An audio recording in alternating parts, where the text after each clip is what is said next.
All right, I'm here with Zack Mesday, defensive end of Temple and NFL draft prospect right now. Zack, you just wrapped up your 6th year at Temple. You were a walk-on who earned a full scholarship. You played at linebacker and you moved to defensive end. You have gone through some injuries. It has never been easy for you, and you're leaving with 2 degrees. So I guess the first question that everybody's going to want to know is, how did you do it?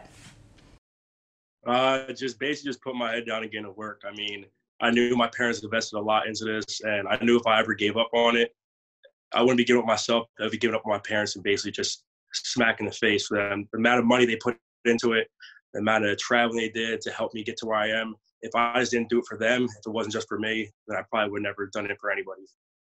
Yeah, and how do you feel like being a part of Temple football and that culture that surrounds the program has shaped you as not only a person but an athlete and getting ready for the next chapter of your life?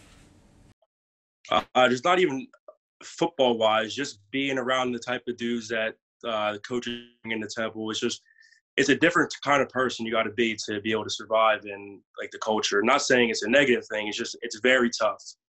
You got to be someone that's always putting the team first, always on top of your academics, always being early to everything. And that's like just little things like that, like being in front row class, carrying your water jugs around campus. Like people will laugh at us for that, but it's just little things like that. Everybody does the same thing over and over again.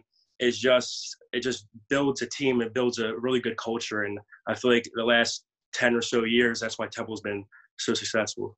Yeah. And, focusing more now on a little bit about your journey moving forward, at what point did you realize that you have a real shot of, capitalizing on this opportunity and making your dreams come true? So going into my redshirt junior year, when Coach Collins brought me into his office and said, "You want to play defensive end?"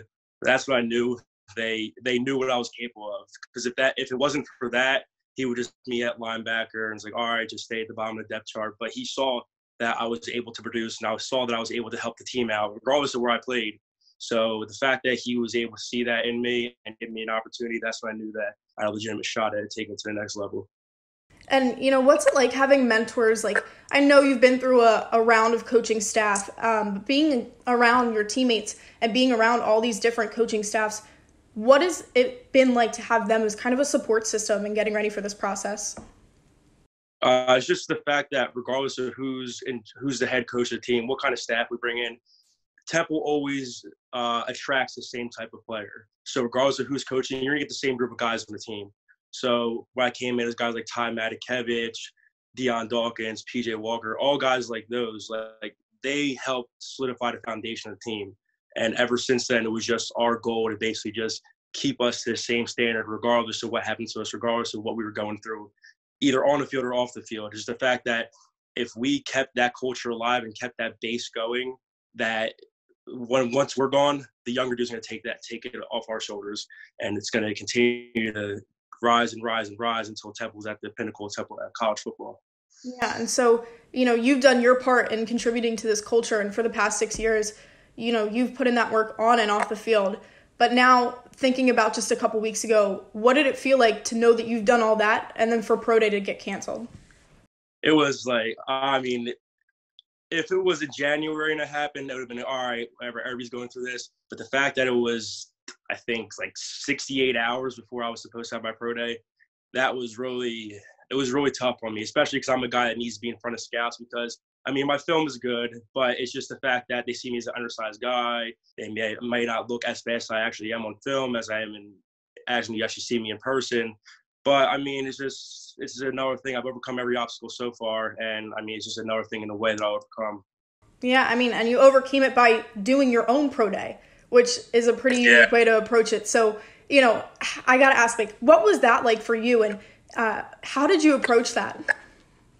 So, the moment I found out, I texted my trainer. I was like, hey, how do you feel about doing our own Pro Day? And he was all for it. I texted my agent. He was all for it. He was like, just make sure you get it out now so people don't think like you're just wasting time and don't think that your numbers are good enough, because if I had waited till April to put it out, they would think, oh, well, something was up. His numbers weren't good enough, and now he used an extra month to train. So I did it exactly March 16th at 9 a.m. I did it right on the dot. And that film I put out, those were all my first, second attempts. I didn't just cheat the film and only put my good ones on there, because my training time, some of them were better than the times I put on the video.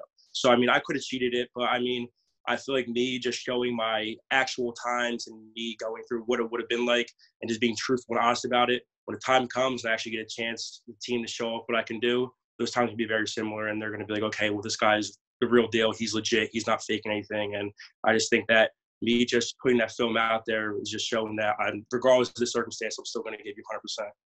Yeah, and so, I mean, your numbers were pretty impressive, right? You ran your 40 in what, 4.57, I think it was. 4.57, yeah. And 27 bench press reps. So have you gotten any attention from putting out your own pro day video? And, have you been in contact with any teams yet? So I was actually supposed to have the Giants local day on Monday. That was canceled. The Eagles reached out to me, asked for my information, everything. Haven't really heard much after that. The Colts reached out.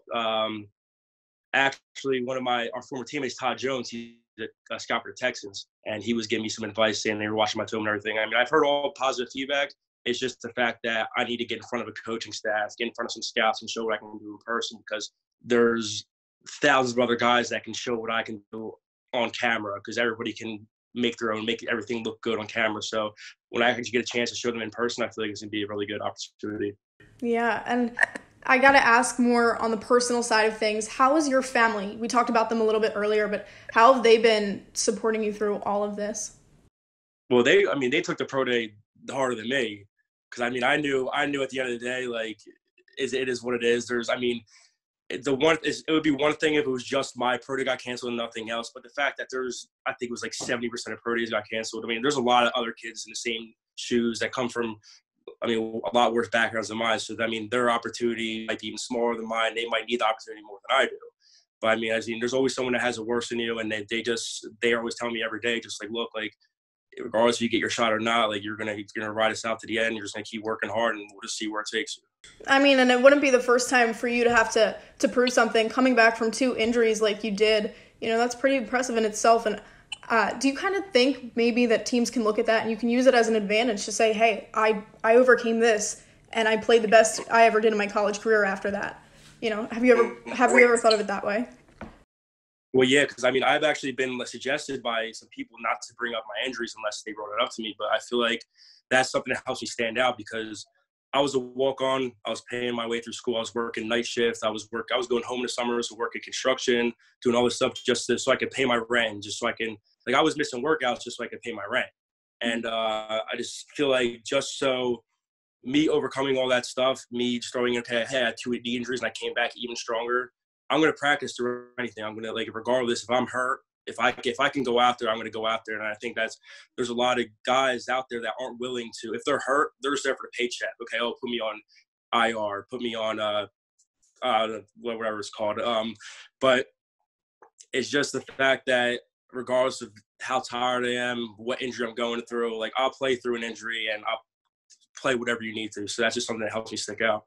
And I think it will help you stick out for sure. Well, thank you so much for taking some time to talk to me. I know you're busy with still getting those workouts in and just getting yourself ready for what's next. So thank you again. Congratulations on a successful career at Temple.